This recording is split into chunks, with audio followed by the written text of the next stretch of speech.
It's a curious and surreal circumstance to be sitting with somebody you're going to play, because you have to say to them right off the bat, look, I'm going to say things you never said.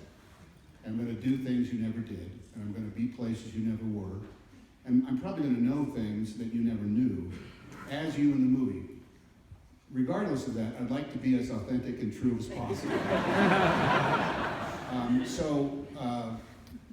Walk me through what is or is not up to snuff as far as you. Well, Sully Sullenberger is the most particular human being I've ever met on the planet Earth. And he had a copy of the draft of the script, actually, that I had read, and it was dog-eared, notated, highlighted, paper clips, screeds written in his wife's lipstick, written across it. And he walked me through every single page of the screenplay to tell me what was either incorrect or bad assumption, or he felt as though cut corners as far as what the truth was. And screenplays are very malleable things. They're not set in stone. And quite a lot of what he was bringing up was a very simple alteration. We just changed it. It's no big deal. The thing that Todd's screenplay had from the get-go was this emotional, unspoken burden of worry that he might have done something that he wasn't even aware that he had done, that could have been brought up as the cause of the forced water landing. The National Transportation Safety Board says, what kind of conversation, and he was deposed 8 or 9 times in the course of the investigation. What was your last phone call like with your wife? Did you have a candy bar? Did you have high blood sugars? When was the last time that you ate? Did you get a good enough night's sleep? What did you see on TV the night before?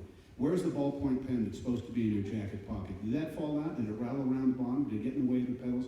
He and Jeff had no knowledge of what the investigation was going to turn up. So in that 208 seconds, or really the minute or so that was actually from the geese hitting the engines to the landing, he was operating totally on instinct and on his natural knowledge of flying. And that was the biggest thing that he told me that was going to be the biggest X factor as far as the movie was concerned, of carrying that weight of him, both he and Jeff, not knowing if their reputations and their careers, never mind their pensions, were going to be in tatters at the end of the investigation. I don't know if that answers your question. Put a microphone in my keep talking. Aaron, in addition to the responsibility these pilots felt, you had to get down the sort of mechanics to look like you're really pilots. I understand you spent some time in flight simulators. What was that like? Well, that was great. Tom and I flew up to San Francisco to do the simulator, and the boss was there, and Sully was there, and they walked us through it. What was interesting about that was that we had the actual flight plan that Cactus that we flew in the film. So we taxied, and then we took off, and then we were going up, and then the birds hit us, and then everything went black, and we had to do the same thing. We did it miserably. I don't think Tom and I ever actually landed the plane, or actually even got to the runway, because taxiing was hard enough.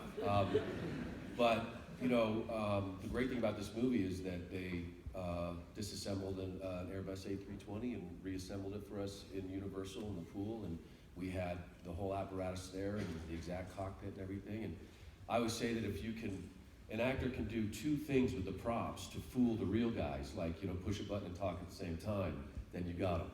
And so that's what we practiced. Laura, this is your 3rd film with Clint. He has a reputation as a director as moving very quickly. Actors and crew are expected to be able to nail things in a couple of takes. Is that true? And if so, what's it like? Yes, it's true. and I consider myself so deeply fortunate, because when I first got out of drama school, one of the first movies I did was with Clint, and what he taught me by example are lessons that I've carried with me my entire working life. And I realized very quickly that I had to be very prepared, and then I had to be very relaxed. And when you're relaxed, then you can be fierce. But you have to be relaxed first. And particularly working with Clint, who does move quickly because he creates the perfect environment in which to work. And he gives you an enormous amount of responsibility as far as your interpretation, your delivery, and he just gets out of your way and watches. But to learn early on how to stay relaxed, how to pace yourself through the day, how to step in front of camera and then step off, it's just an invaluable lesson. So I'm forever indebted to Clint. Clint, were there things that you experienced as an actor that when you got into the director's chair, sharing is one of the things you learned. Collaboration. That you experienced as an actor that when you got in the director's chair, you said, "This is how I'm going to do it." Yeah, I think that over the years of many years of acting and of acting for other directors of many different schools and ideas being presented to you, when you decide you're going to do it yourself, you pretty well have an idea of how you want to move and operate. Tom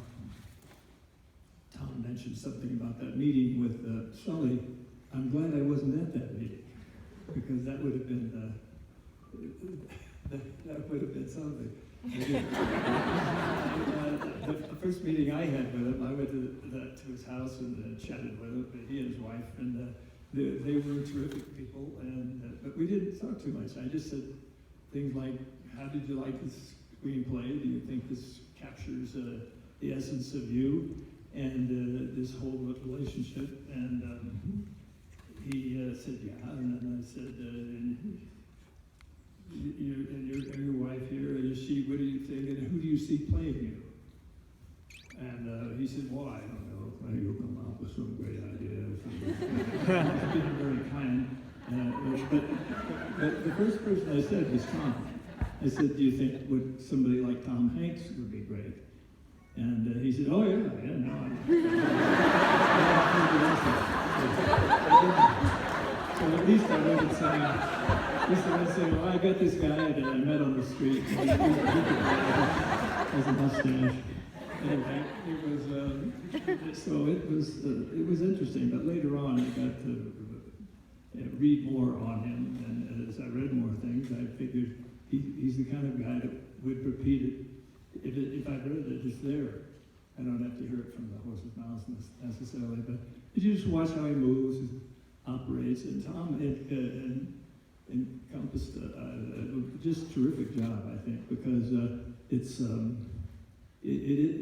is an understated person. So there's no standing up and waving flags and it's just a guy standing there who's a very charismatic fellow, but you have to be that kind of guy. And Tom has certain aspects like that built in his, he dances on piano keys and does all kinds of things.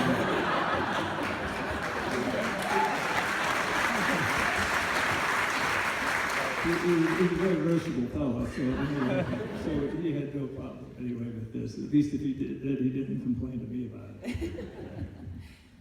Tom, there's a sequence where you're running down the street in New York City. I imagine even when your hair is dyed white, when Tom Hanks is running down the street in New York City, people take notice. Yeah. Can you tell us what it was like to shoot that particular sequence and any of the things where you're on location? New York City is a collection of small towns that are just, right